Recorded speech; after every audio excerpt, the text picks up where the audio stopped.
I ain't gonna tell nobody my right name.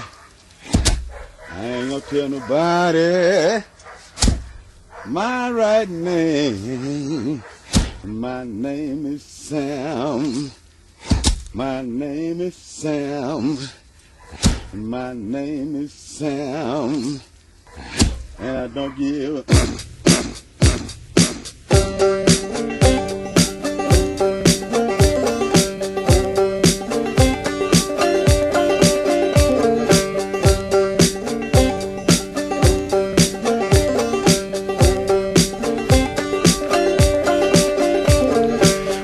Here's the story of Samuel Dombey, a man like any other at the end of a long day. Guts and muscles and maybe a little more. He worked as a gravedigger after the Civil War. Miles around competition, burned with the deepest rage. The work was hard and Sam did it for the cheapest wage. Seems that the other man's shoes didn't fit him. When he was out working, the others were out to get him. They called him Indestructible Sam. He promised he would die with a shovel in his hands. That's right, they called him Indestructible Sam. He promised he would die with a shovel in his hands. Digging all day, Sam's pockets got richer, but the others were wishing he was out of the picture. So late one night, some of the competition went to see Dr. Beauregard, a local magician. They asked if he could help put things in reverse. They pooled all their money for a $50 curse.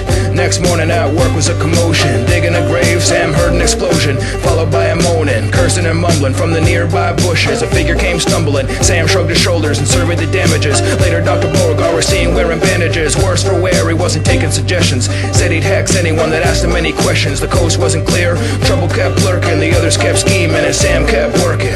They called him Indestructible Sam. He promised he would die with a shovel in his hands. That's right, they called him Indestructible Sam. He promised he would die with a shovel in his hand.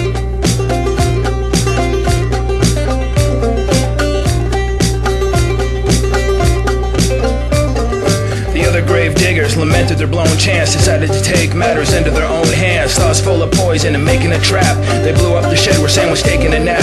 The others were astonished and totally annoyed, cause Sam walked away though the shed was destroyed. Next they tied him up and they were sure that they got him when they threw him in a lake and watched him sink to the bottom. But lo and behold, to the others' dismay, Sam was back at work again the very next day. They burned his house down to the ground, they were possessed. And when that didn't work, they finally shot him in the chest. So hold your head low and fly the flag half-mast. But it was actually Samuel that had the last laugh.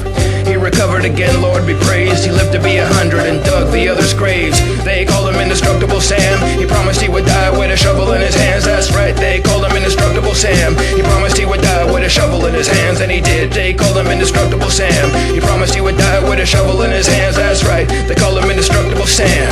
And he died with a shovel in his hands.